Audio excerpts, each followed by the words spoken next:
Good evening. I'm here in my living room. A living room like so many others around the world that reporters such as myself relax in of an evening.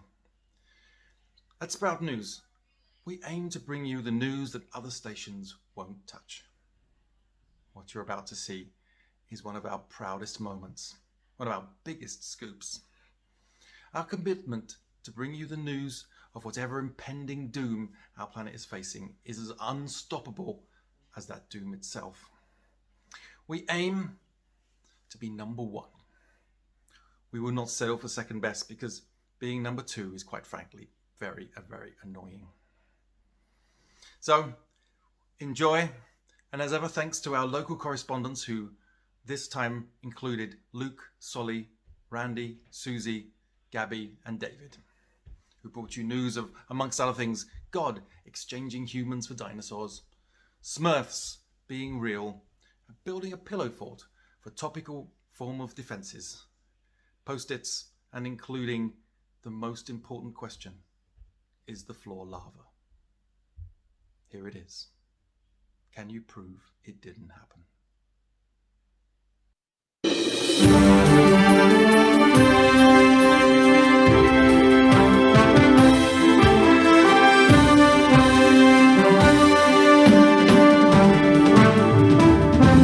Yes, hello and welcome to the Sprout News. It's 7 o'clock-ish, and some of you may be surprised to see us here after our previous reporting.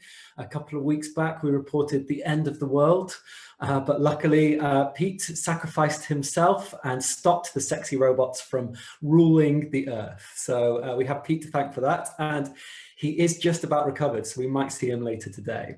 But we do have a new story to share with you today, brand new breaking news. You're hearing it here first, and it's coming from one of our independent correspondents. And this is the news that dinosaurs are replacing humans, and this is being done by God. I see. So I'm just hearing that this is not your run-of-the-mill news story. This is actually the end of life as we know it, the end of days, and we are in fact facing Armageddon here. Now, of course, previously on Sprout News, we reported the discovery of the afterlife. We proved the afterlife was real on Sprout News. So we know that God is around, and it's quite alarming to discover that God, he, she, it, they are now meddling in our affairs. So we've got a team of reporters all around the world and in the studio to discuss this topic and hopefully bring us some good news about the end of days. So let's go over to our reporter in the field, Pete. Pete, can you hear me? Yes, James, I can hear you. I am out in a field. What you can see behind me is something you probably never thought that you would see, but a herd of dinosaurs roaming the land. Now, not to be alarmed, these are, I've been informed, Diplodocus or Diplodocus. There's some discussion in the scientific community, and they are plant eaters. You can see them eating trees here. So I am in no danger from them unless they all charge towards me and trample me to death. But at the moment, they're just walking very docile. These are, of course, the first wave of dinosaurs that are replacing humans. It's not known whether they are specifically replacing vegetarian humans from vegetarian dinosaurs. We don't know exactly the way the Lord is working. I see, yes. Nobody ever really knows the way the Lord is working. But no. Do we know at least if these are the same humans inhabiting the body of dinosaurs, or is it a straight exchange? Are the humans gone? Well, this is one of the big mysteries that scientists are hoping to unravel. Is what is happening here? Are humans turning into dinosaurs, or are they being replaced? What has happened to the humans who have been replaced, if that's true? Are they going ascending to heaven, or are they going down below, or some other purgatory-like place? This we do not know. We just know that some humans have already been replaced by dinosaurs, and that we expect it to happen for more people. I see. Okay, well, thank you, Pete. Please stay careful out there and keep on this story. We want to come back to you for an update later in the show. No problem, James. Okay, thank you, Pete. Well, hopefully we can answer some of those questions here on the show. We do have a scientist in the studio, and they're over in the undecorated part of the studio. So I'm just going to go there now. So welcome, please welcome Dr. Rex. So Doctor, I understand that you happen to be an expert in dinosaurs. And other creatures. And other creatures. Okay. Are you also expert in the heavenly movements, or is it just the... Well, as a scientist, obviously, my relationship with heaven and God is quite complicated. But I think what we mean by it in the scientific community is just that that spark that initiates any scientific process that we can't quite explain, we define God. I see. Okay, so like the gravity, for instance, there's no proof of gravity. So would you define that as God? Well, that's a whole other story, but not what we're here to talk about. Okay, so no statements regarding gravity. Thank you. Could you please make some statements regarding dinosaurs and human exchange? What exactly are we facing here? Well, we have been investigating, obviously, there's been a normal appearance of dinosaurs around the world. First of all, dinosaurs isn't necessarily the right term for them, as from a scientific DNA point of view, they are not strictly dinosaurs. They look a bit more like, on a microscopic level, they look more like very grown abnormal Smurfs, which are creatures that we've recently discovered are in fact real.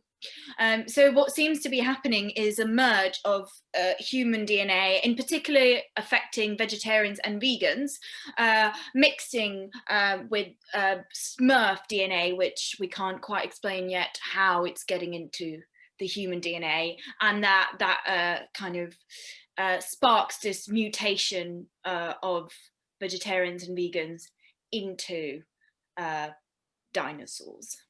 I see. So it is a mutation. It's not a swapping of bodies sort of thing. No, it is a mutation.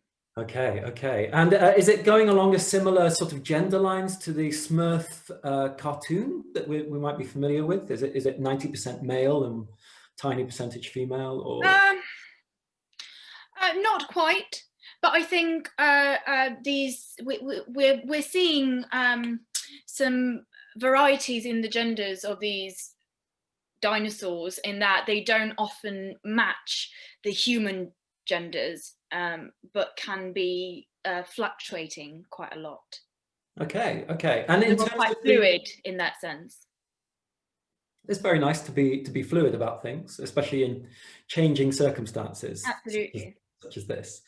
Do we have to worry about the newly developed Dino Smurfs trampling on our cities and our citizens? Well, at the moment they seem to be quite peaceful, but I do advise anyone who'd like some extra protection to build pillow forts, because they seem to be quite successful in keeping them out, and obviously breaking down the impact a bit if you were to be trampled on. So pillow forts seem to be the way forward for now, and then just if you don't want to end up a dinosaur small mutant, then just start eating meat. Okay, great advice. Don't be a vegan or a vegetarian, There may be a portion of humanity that would argue that could be worse for the world. It could bring around a whole different Armageddon. I suppose, but then again, these dinosaurs might be good, so it could compensate, for the meat eaters. Fabulous. What they bring. Okay, well, thank you, Dr. Rex. We're going to come back to you later for more comment on Build this. a fort. Build a fort. Okay, thank you, Dr. Rex. I shall do. So there you have it. I'm going to go back to the studio, to the decorated part of the studio, and we're going to go to our top reporter now, John, who is out there with exciting breakthrough on this story. So over to you, John. Hello there, James. Can you hear me? Yes, John, I can hear you. Thank you, James. Yes, it is exciting indeed. Dinosaurs, Smurf-like dinosaurs, are actually taking over humans, and it's all engineered by God. And our God stroke dinosaur stroke Smurf expert, Dave Hinsby, has been talking to God and asking why. Why is this happening? And God said, 2020, we've all got it all wrong. Everything's going wrong. You need to be replaced. Maybe dinosaurs who were here before should get a second chance. Well, God's given them a second chance. And what's the world going to look like now we've got dinosaurs in charge? Well, I've got a bit of intel there. Well, you've already got the Diplodocus Smurf-like dinosaurs in talks with Boris Johnson to see who's going to take over Parliament. They're the most diplomatic dinosaurs. And if you've noticed, if you're watching EastEnders, you can see that a Stegosaurus has already taken over a pub, and a woolly mammoth is doing extremely well on Strictly Come Dancing at the moment. Over to you, James. Thank you, John. Yes, I have been to that pub actually and been served by the Stegosaurus. I just thought it was a costume until obviously we got the report through. But anyway, while I make my shelter, let's go to a commercial break. See you after these words. This is Vicky. Everyone's laughing at her because she's so stupid. Well, now there's a solution. Post-it notes. Just put them over your stupid dumb face, and now you can't see anyone laughing at you. Enjoy your sad life, Vicky. Yes, do go out and buy Post-it notes. If you put them over your eyes, you will not see the charging dinosaurs coming towards you. So it's multi-purpose there. Oh, I'm just hearing we're getting a breaking news story coming through. Oh, goodness me. Okay, so we're just going to report on this as soon as it comes up on the auto cue. And while we do that, let's welcome back Dr. Rex, who's in the non-decorated part of the studio. And oh, here we go. We have the report in. Penguins are learning different languages in order to plan attacks. We've had this from our independent correspondent, Susie has sent this in. So the penguins are planning to attack. I mean, it's just low, isn't it? Hitting us at our lowest point when the dinosaurs mutations happening, the penguins decide now is the time.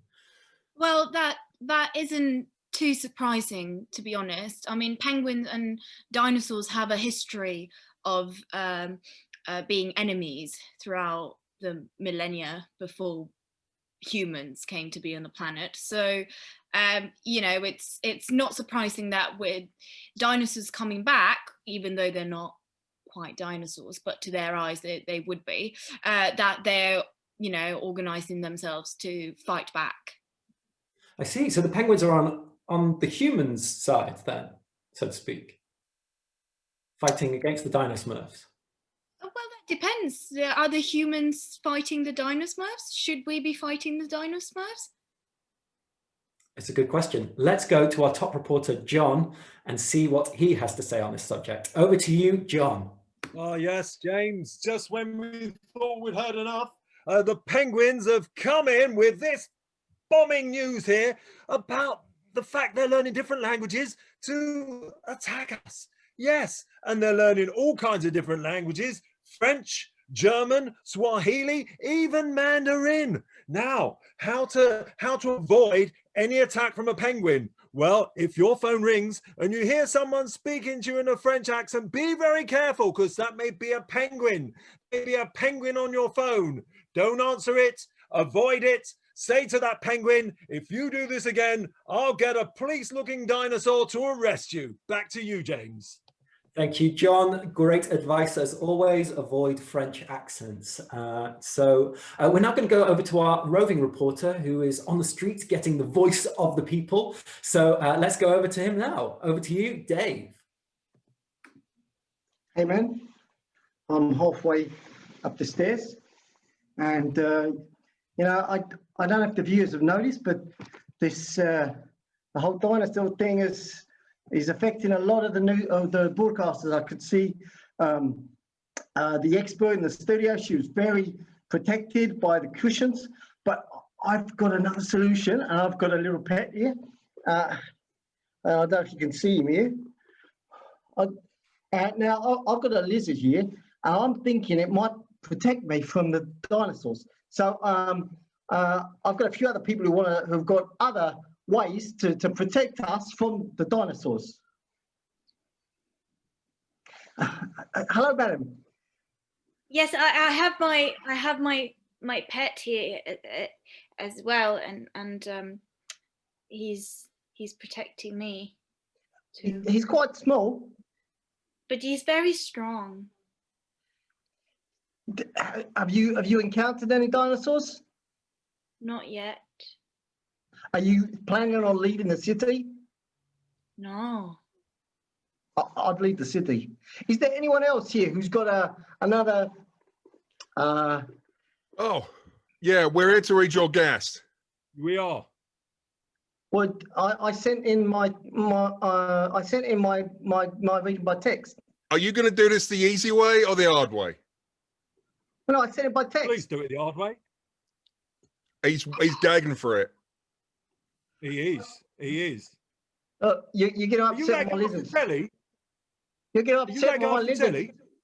Oh, you that roving reporter guy off the telly? You're there, Rowan, I am. aren't you? Yes, I am. My wife loves you. Do you want my autograph?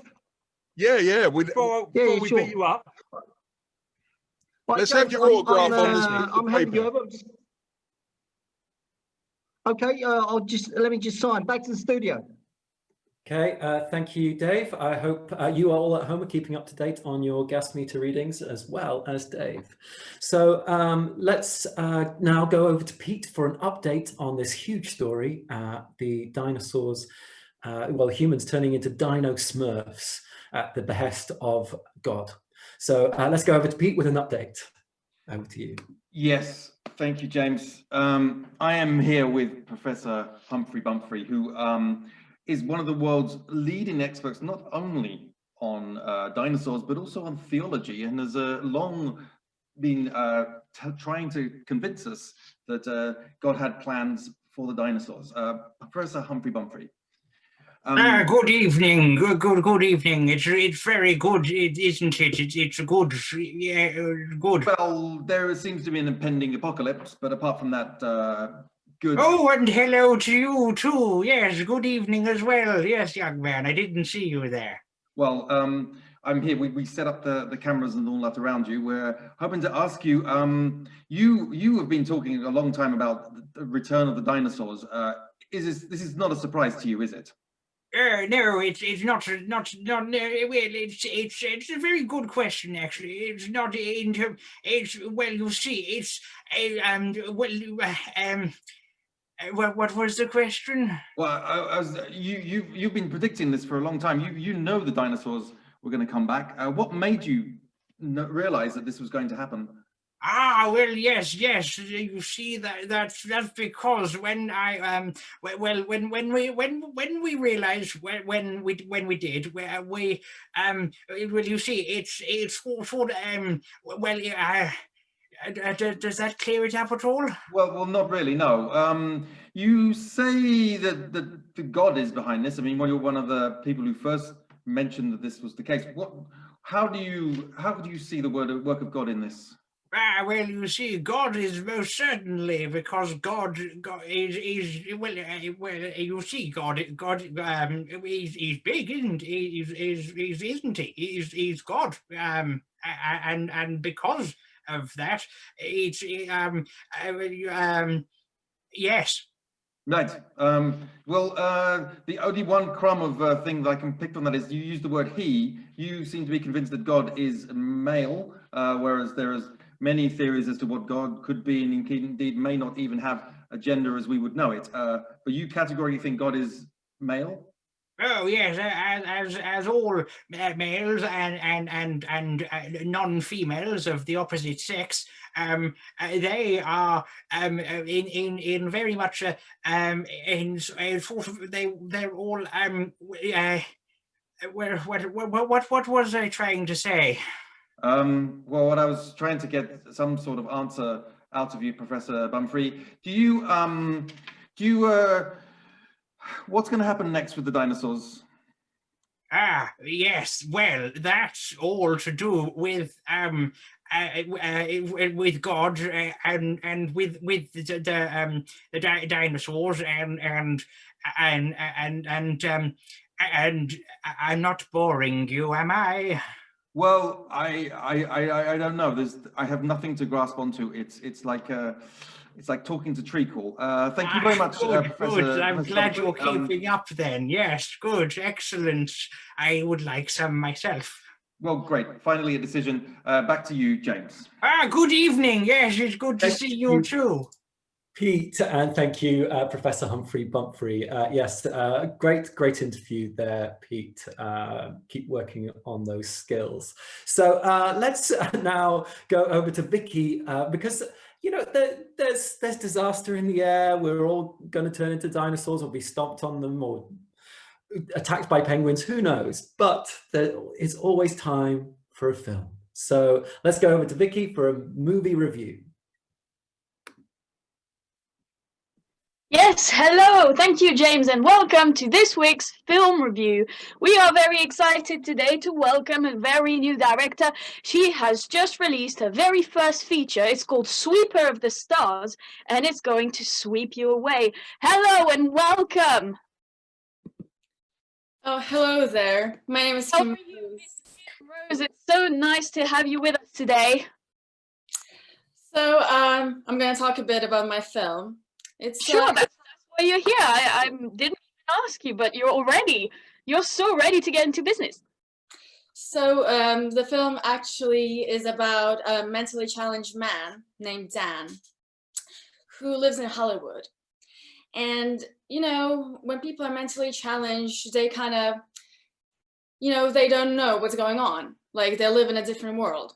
And I wanted to show that, and kind of explore that. Because in Hollywood, there are many crazy people on the street. And basically, everything happens when Dan is walking down the Hollywood Boulevard, and he looks down and he sees like this patch of denim just on the ground. And he is kind of like, what is that? It's not right. So then he decides he must clean the streets, clean the stars on the boulevard. Well, I must ask you, because I've heard so many things about the making of this film, but there's one rumor that I really want to clear up. They say that you based this movie on real life, and that your main character, this mentally challenged man, was based on someone that you actually know in Hollywood, and I wanted to know if that's true. It's completely true. So I've actually met this person. It's a real person, but I have changed the name, of course, And I met him at Starbucks once, and I was just fascinated of all the things he was telling me. And he kept on going about how he needs to clean the stars, He needs to sweep and sweep. And he always carried around a sweep. It was kind of like attached to his belt, which I found very interesting. And also, besides sweeping the stars, he really liked, in Hollywood there are these handprints, like footprints. So he apparently is very obsessed with those, and he would clean them every day. He would come in, like have some baby wipes, and he would just clean it. So I thought that's fascinating, right? And Yeah, well, it's all very fascinating, but I was more interested to know about, because they mentioned that it's not really any guy on the street that you met, but someone that you actually knew quite well, if you see what I mean. Well, yeah. Unfortunately, the rumor is true. I was in a relationship with him briefly. But it was mainly just to, research the, things for film. But it was indeed someone I met on the street. Yeah. All right. Well, that's great that you're able to base your story from a real life experience. Can you tell us about this scene that is just the craziest about the whole movie? I think is the one where he finally looks in the mirror, and where did you get that? So I kind of got the inspiration from The Joker, you know, the new film, and I wanted to show kind of a different side to him. So Dan has an alter ego, whose name is Francis, and he's kind of like a clown, you know, and kind of like dark and gothic, and that's what he sees when he looks in the mirror. And in that scene, you know, he for the first time saw Francis, and then, you know, when you saw the film, his whole life changed. I did, and I have to say this scene really threw me off, and I almost fell off my seat. I have to say that it's a very controversial movie, and I really loved it. But are you not afraid that the audiences might find it a bit too much? I think some people might find, you know, violence a bit too much, but I thought, you know, you just needed something more edgy, you know, to keep you on the edge. And to be fair, I was quite inspired from Tarantino, you know, and you know how his films are quite bloody. So that's where the hammer scene came in. Yeah, very, very traumatizing scene. I can hardly sleep anymore.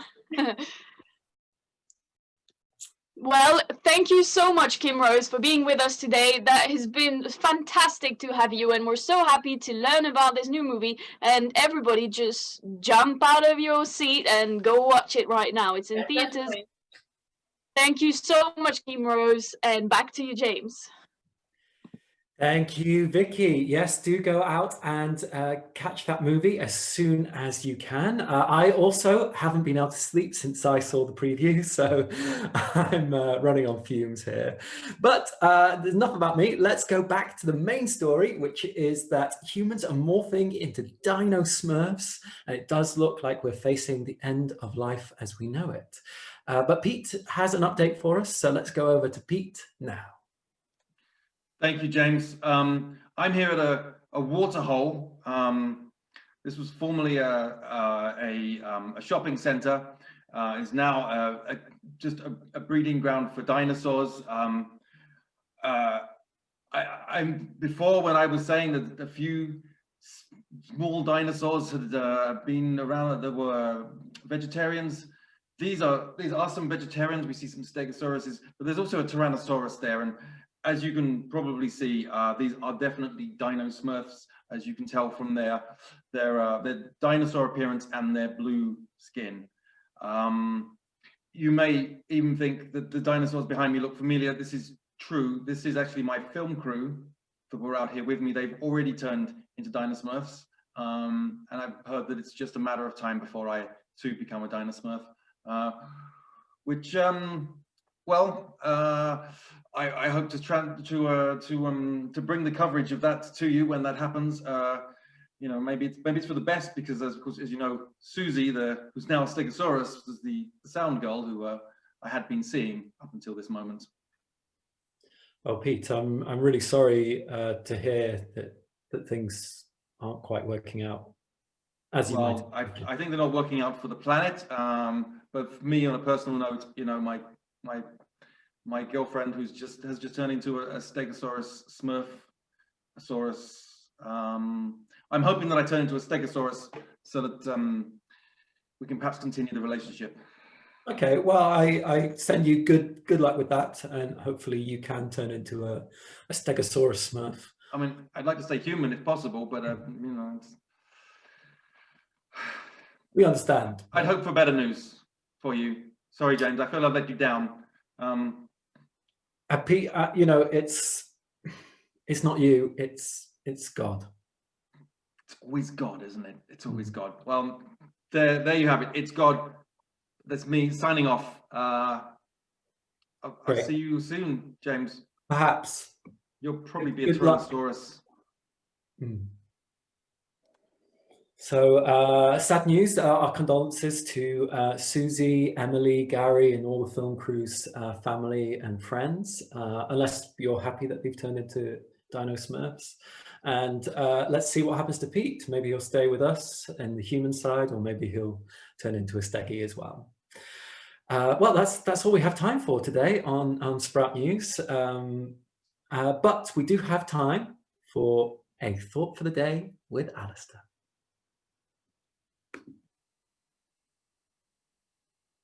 Hello there. Is the floor lava? Well, it's 2020, so yeah. Yes, thank you, Alistair. That is a question that has been on people's minds for centuries. Is the floor lava? And finally, in 2020, we've discovered it is. So that is the end of the show. Remember, if you need someone to blame God. And let me tell you some of the things that we didn't have time to talk about this week before the apocalypse. We didn't have time to talk about the house prices in Mongolia. We didn't have time to talk about the haunted credenza or the lament of the Chihuahua. And also, are carrots reasonably priced? Well, I'll leave you with that and hopefully see you next week.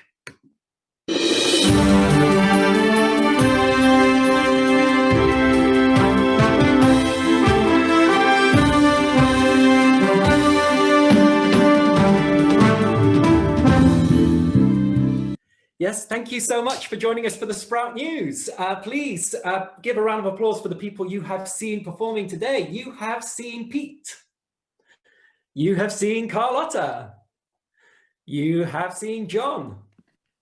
Big John. You have seen Vicky. You have seen and heard in voiceover Alistair. You've seen Dave.